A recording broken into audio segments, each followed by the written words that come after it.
This is the Xiaomi 15 Pro, Xiaomi's new Snapdragon 8 Elite toting 2024 flagship. And I've probably picked up the most interesting SKU this time. In today's video, I'm going to take you through the unboxing experience and then share with you my thoughts on what Xiaomi has done with their new 15 Pro. What's new, what's unchanged, what's good, what's not, and everything in between. If this is your first time here, or in case you just can't remember, my name's Ash, you're watching C4eTech.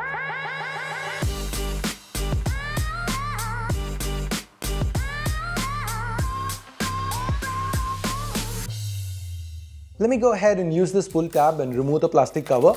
This is the 16512 variant, and since I've picked up the liquid silver SKU, we get a silver box.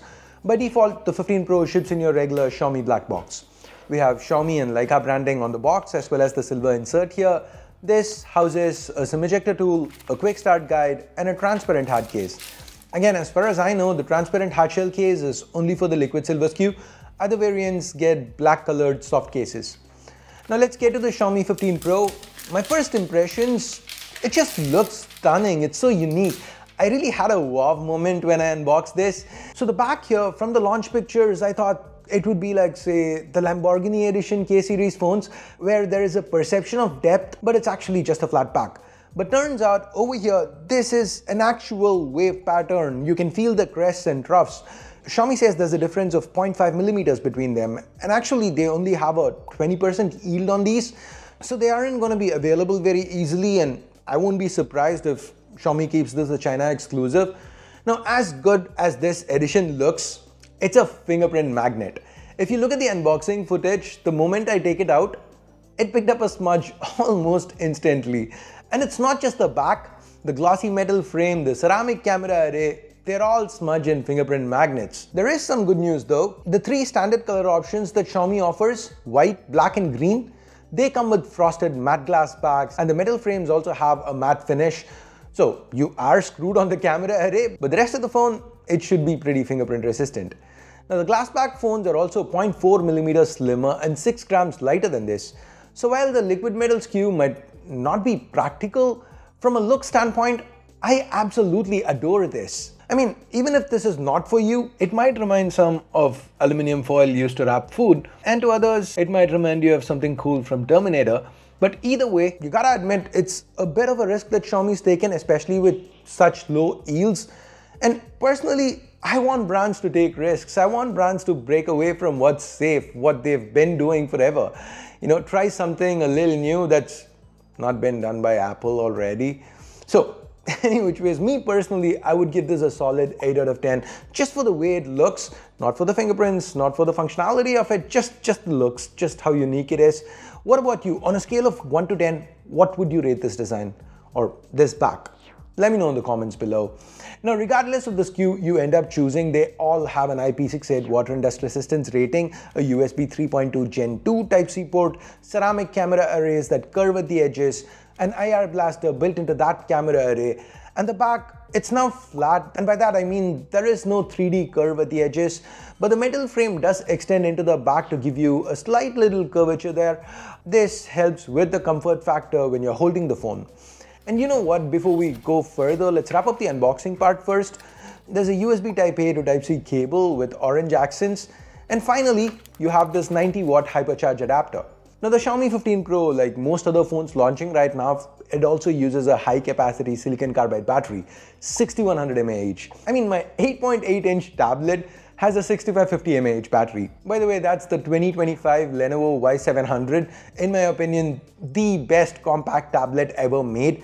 I'll leave a card to that video in case you want to check that out. Now, using the included 90-watt charger, you can charge this 6100 mAh battery to 50% in 15 minutes and fully charge it in just 45 minutes, which is crazy fast. There is also wireless charging support at up to 50 watts.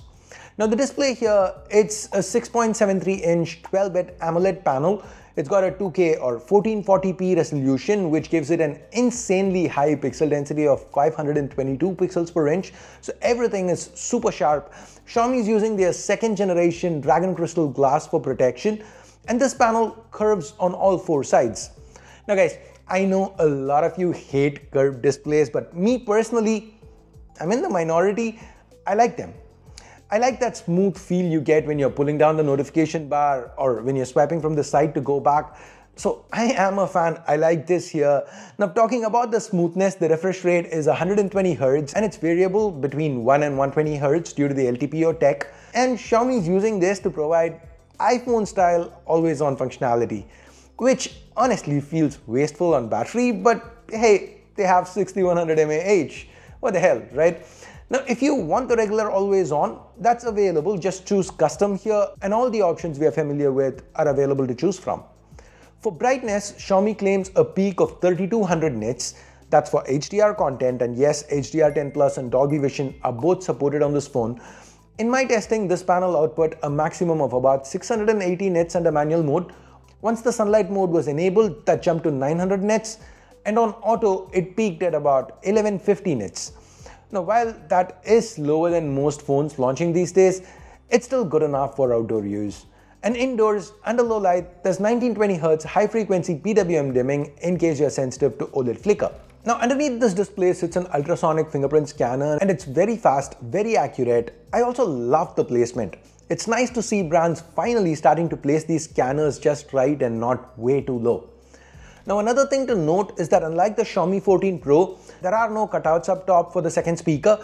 We still get stereo speakers and they sound rich and loud, but it's just the earpiece pulling double duty. Right below that earpiece sits a hole punch which houses a 32 megapixel selfie camera that does a good job with the selfies. The skin tones seem accurate, selfies are detailed, the dynamic range is fine, and even with portraits, as you can see, the edge detection, it's on point. Now this camera can shoot 4K 60. I'm happy to see that finally start to become a standard on Chinese flagships this year. About time, right? The rear camera, of course, can shoot 8K 30, which to me wasn't that usable given it was very jittery and not stable at all. When you switch down to 4K 60, the footage gets smoother, but there is still very noticeable EIS jitter that kind of makes the footage borderline unusable. At least that's how I see it. What do you think? Is this fine to you? Leave a comment. Now there are 3 cameras to the back. The primary remains unchanged. It's the same 50 megapixel OmniVision Light Fusion 900 from last year. This time though, it's paired with an optically stabilized f1.44 Similex lens. So there is no variable aperture lens here, so you can't get starburst shots like you could with the 14 Pro. That said, the primary, it seems to perform quite well. The new ISP seems to help push the performance a little bit. Images are rich and detailed and the dynamic range is excellent. Of course, as always, Xiaomi allows you to choose between 2 modes. Leica Vibrant is what you've been seeing so far.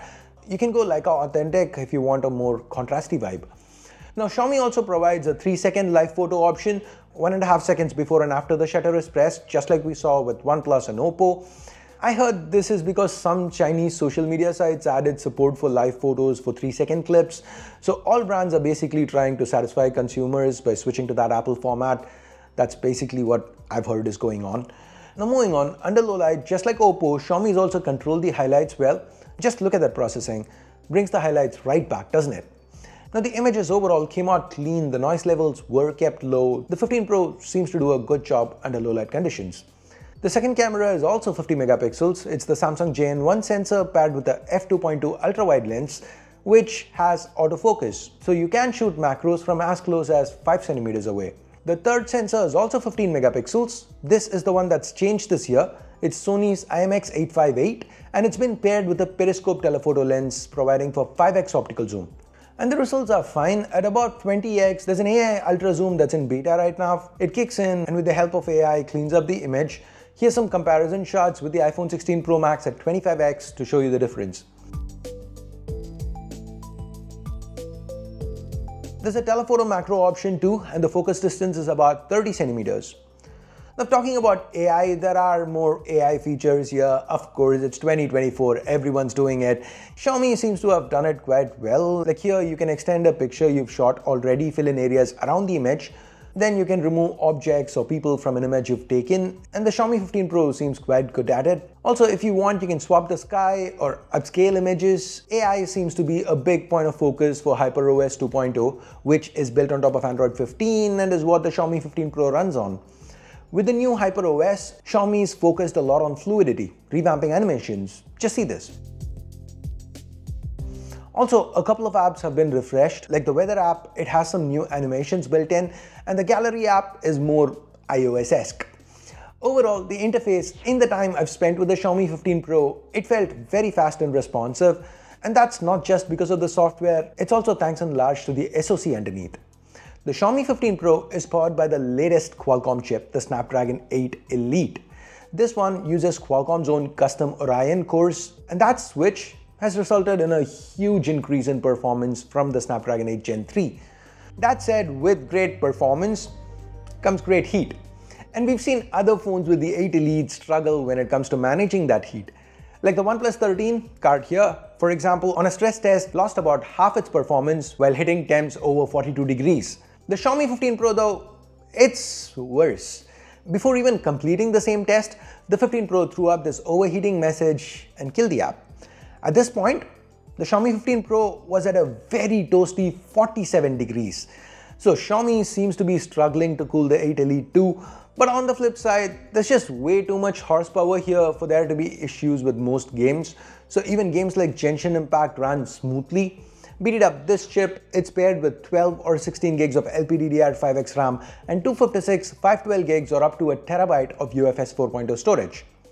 Now there is some good news. Xiaomi seems to be working on this.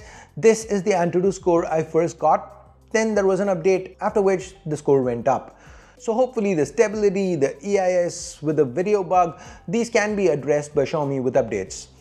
So anyways, that's pretty much everything about the Xiaomi 15 Pro. Oh yeah, the price, it starts at 5299 RMB, which converts to about $740 US or 62,500 rupees Indian. So what do you think about this phone, the Xiaomi 15 Pro? Let me know your thoughts in the comments below. And thanks for watching. Ash out.